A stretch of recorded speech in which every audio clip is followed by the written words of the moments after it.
தமிழர் வரலாற்றில் தானம் என்றால் ஒரு பெயர் உண்டு, வீரம் என்றால் ஒரு முகம் உண்டு. அந்த பெயரும் அந்த முகமும் வேள்பாரி. பரம்பு மலை, பசுமை சூழ்ந்த மலைகள். அங்கு வாழ்ந்த மக்கள் அரசனை அரசனாக அல்ல, தந்தையாகவே பார்த்தார்கள். அரியணையில் அமர்ந்திருந்தாலும் பாரியின் மனம் எப்போதும் எளிமையாக இருந்தது. சிறந்த வீரன், ஆனால் அகந்தையற்ற வீரன். ஒரு நாள் பாரி காட்டுப்பாதையில் பயணம் செய்து கொண்டிருந்தான். இயற்கையோடு பேசும் பழக்கம் அவனுக்கு சிறுவயதிலிருந்தே இருந்தது.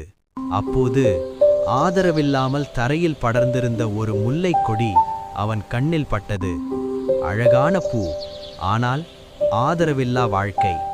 அதை பார்த்து பாரியின் இதயம் கரைந்தது. ஒரு கொடியின் வலியை உணர்ந்தான். அரசனின் கண்களில் கருணை துளிர்த்தது. இந்த கொடிக்கும் ஒரு உயரம் தேவை என்று சொல்லி ஒரு அரசன் தன் அரச தேரையே தானம் செய்தான். இதுதான் தானம், இதுதான் பாரி. இந்த செய்தி காடு கடந்து நாடு கடந்து தமிழகம் முழுவதும் பரவியது.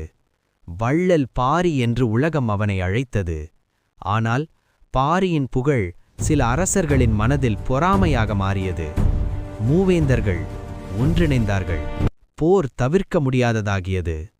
பரம்பு மலை போர்க்களமாக மாறியது. பாரி போராடினான், வீரனாய். அரியணையை விட மரியாதையை தேர்ந்தவன். வீர மரணம் அடைந்தாலும் அவன் பெயர் இறக்கவில்லை. உடல் மண்ணில் கலந்தது. ஆனால் தானத்தின் புகழ் வரலாற்றில் பதிந்தது. செல்வம் மறையும், அரசனின் ஆட்சி முடியும், ஆனால் மனிதநேயம் மட்டும் என்றும் வாழும். அதற்கான அடையாளம்தான் வள்ளல் வேள்பாரி.